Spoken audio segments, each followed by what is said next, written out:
So this is the front diff that I pulled from a junkyard yesterday, and we're just gonna start opening it up. I have a clear work area. I have my own personal instructions that I printed out. I have all the things that I'm replacing, some of the specialty tools. If you're wondering about any of those things, please check the links in the description below. Here's my Lokka with all my parts. But yeah, if you're wondering about tools or instructions that I have on hand, you should be able to find them in the description down below. We're just gonna start tearing this stuff apart.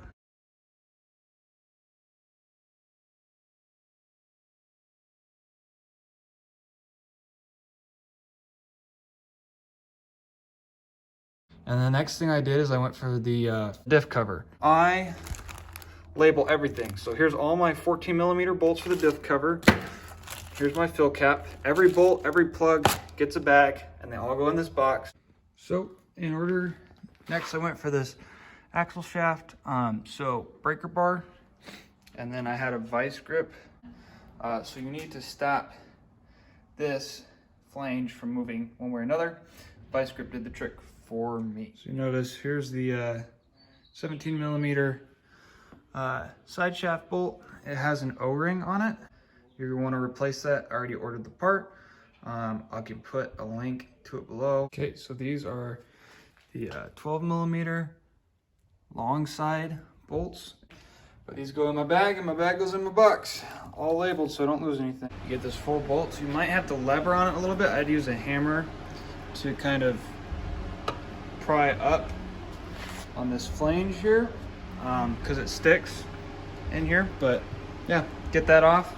You're good to go. So now with that removed, we're ready to take off the bearing caps.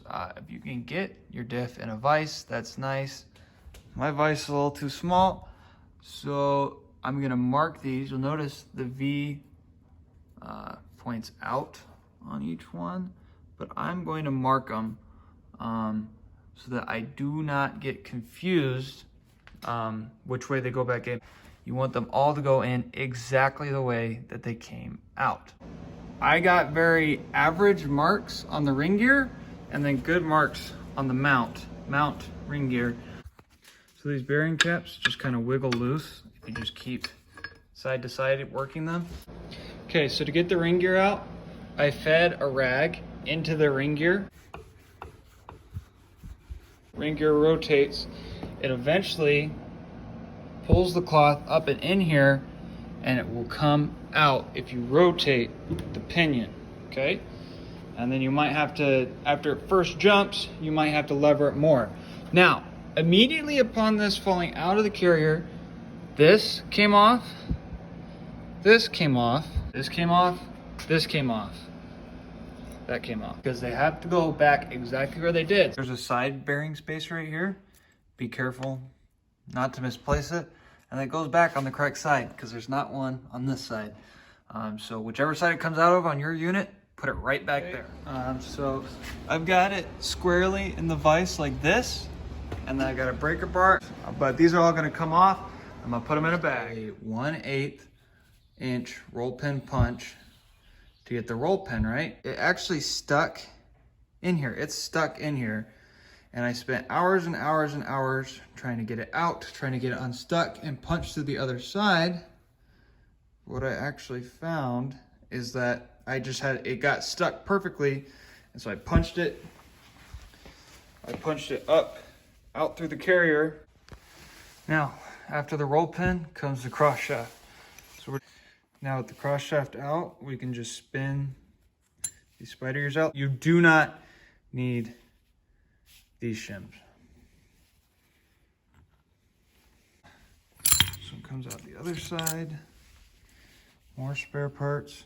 Okay, so you for sure, or you likely need these shims.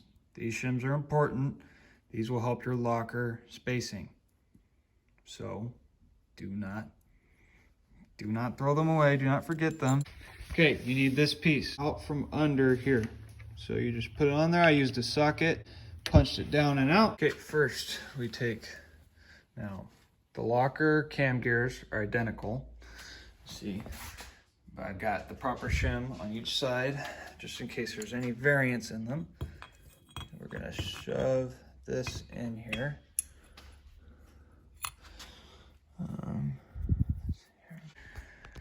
Got that in there. Okay, now you want to set up the locker like so. See, these metal spacers are on it, but only those top and lower most gears are on it. You're gonna get out your feeler gauges and you're going to measure the gap in between there. See, I measure right there. Per Lokka's instructions, it says it should be between 0.0 and 6, but the result must be the cam gears are symmetrical about the spider. Do not alter the thrust washers yet. So this point I've already checked and I'm at 0.027 on both sides of this. Exactly. It's perfectly symmetrical around the cross shaft, which is the end goal. So now we're going to go further and check the further, more important tolerance on this Lokka to see if it's going to operate correctly or if I need to change my thrust washers. Okay, so this is how it's going in. So we have both of these pieces with the shims. So I'll stuff this one in the long axle side, this one in the short axle side, and then I'll put this component in on top of it. You'll notice this spacer orientation here. Here's the piece, goes in like that, sets on top of there. This one like this, and this piece should go in like that into the carrier. Now Lokka says to add some grease to the teeth, so done that here. Okay, so now we set the Lokka up like this, and you want to press in super tight on these. Now Lokka has specifications on this as well, so this measurement should be from 0.0145 to 0.0165 inches. So I combined my feeler gauges, 0.165. I made that and it didn't fit. Then I made a 0.141 and it did fit. So I'm gonna make a 0.145, and if it fits, then we're good. Here I've made a 0.0146, and as you can see, it slides in both sides. So I know with this fitting and a 0.165 not fitting, my Lokka is in spec. Now, Lokka wants the actual data, so I'm gonna find one that fits and one that doesn't fit, and then I'll write it down on my warranty sheet. I figured out my tolerance. I have 0.0152 inches right here. Now, here's what we're looking at. The end result must be that the Lokka is symmetrical about the cross spider. Greater accuracy results in improved driving behavior, and certainly within the operating tolerance of 0.145 to 0.165 inches. My specifications meet both of those requirements. My cross shaft clearance to those spacers in there, it's 0.027 on both sides. I have 0.152 right here. That meets both of those requirements. I thoroughly measured, I double checked. We're good to go on this Lokka install. At this point, you're going to want to make sure you have all the correct spare parts, nothing more, nothing less. So that means I have all of these parts here. So I have, in total, should have 7 spare parts. See that? 1, 2, 3, 4, 5, 6, 7. Those are your only spare parts. Everything goes back in or gets replaced with OEM new. Now, take it all back out so we can actually reinstall it and put it in correctly. And before we reinstall all of it, I'm going to give every piece that's going in here a healthy helping of grease. So you remember that little threaded plug that we pulled out? So you're going to want to pick that up and try and get it to press in to this cam gear.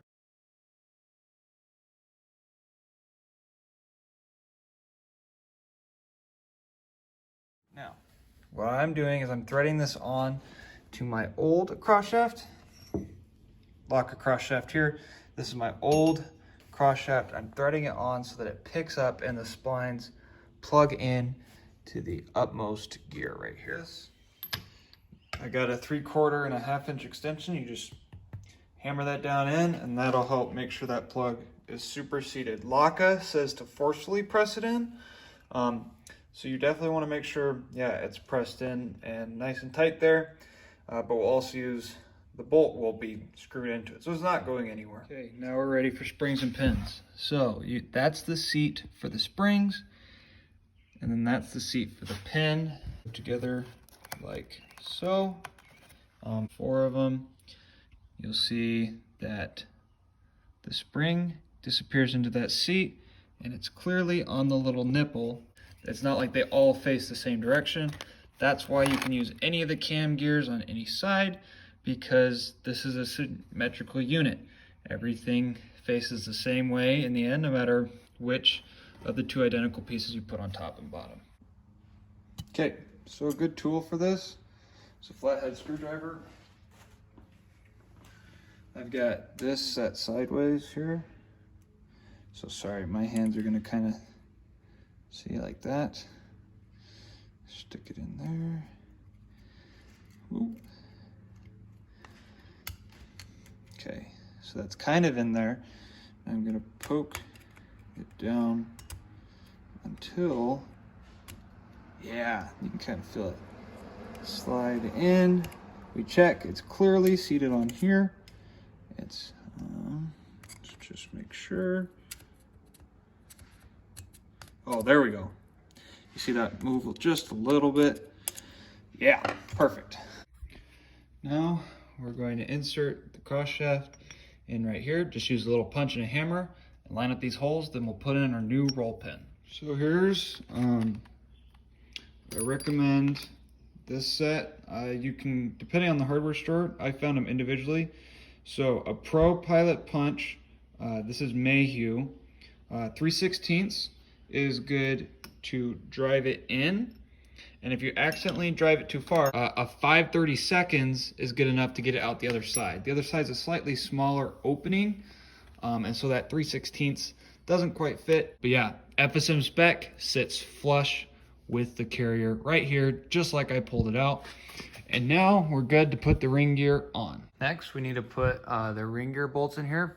We need a medium strength thread locker. So Loctite 243 or genuine thread locker. I have this medium strength, the blue. It's the blue thread locker. Loctite knows it as 243. It's the removable one, not the permanent thread locker. Medium strength. So per FSM spec, 30 to 46 foot-pounds, and then after we tighten it, we're going to turn it 34 to 39 degrees. Got just a dab of thread locker on each one. Then you're supposed to go, so I'm going to start by hand tightening. You're supposed to go in a this is per FSM, you're supposed to go in a crisscross pattern. And as you get the wrench, for sure, as you want to start tightening them down, not by hand, you want to take a hammer, lightly tap the bolt heads. You really don't want to strip anything or to have problems with the ring gear binding. So I got an angle degree torque gauge. This is from AutoZone. It sets up like this. Spin, that locks here. This is a really low friction system. Both this and the other part spin. So as long as you can get this little Allen key like piece to bottom out inside of here, the angle degree spec is 34 to 39 degrees, so I'm just dropping it right below 40. I torqued to about 44, 45 foot-pounds, and it's a 40 to 46 foot-pound, so this should put me right in spec. So when you're doing this, it's a good idea to mark which bolts you've already done. I've got shell casings laying around, they do the trick. Marker would do the trick, whatever. This is an uncomfortably tight torque spec. If I was doing this just by hand without an FSM, without the proper tools, I would have stopped well short of this. You can feel that the difference between like the 45 foot-pounds that you put on a torque wrench and then compared to a breaker bar with an extension to get them right in that second torque spec, it's tight. So make sure you have the right tools. Make sure you're still tapping these with the hammer when you can. The carrier in here, and this is very important. Obviously, you have the correct shims on this side with the correct race. Correct shims on this side with the correct race. We've got the carrier in. You want to make sure that it spins normally. Everything's meshed together correctly. Cross shaft, roll pin, the Lokka's installed. I have all my everything back in the carrier other than these 7 spare parts.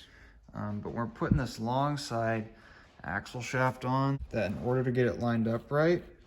You have an easier time doing that if you can align this piece to the bolts and then pull it in a little bit with the threads,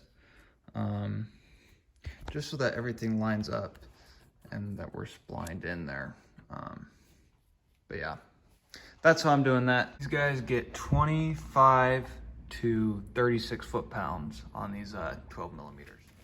Now we stick our side flange in. You'll feel it catch the threads.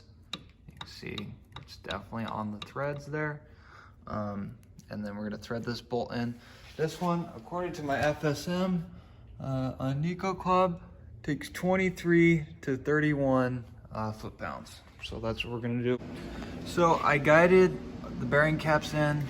You see V points out. I guided these in, hand guided them in. I used the hammer, and you can get them on pretty tight hand threaded if you use the hammer. And we're gonna keep just tapping on the caps to make sure nothing's binding up. And torque specification is 65 to 72 foot-pounds. Okay, so we've got the differential full. I got my new gasket on. I got everything torqued to spec. Make sure you put some gear oil in your gasket. You don't want any leaks. I've got it filled all the way to the brim here. And I've got this sitting pretty level to how it's gonna sit in my car. So yeah, gear oil filled all the way. I'll check it when I have it all mounted, but that should be good. And now it's just time to put the plug on. A little bit of thread sealant, and I think 29 to 43 foot-pounds should do it. Last thing you're going to do, you're going to want to do the unlock test once you've fitted the differential in it, and mark that down when it works. I did it. I've got the diff in, so it's time for my first test. If this video is up, the Lokka is still in working condition, so there's that. Thanks, guys.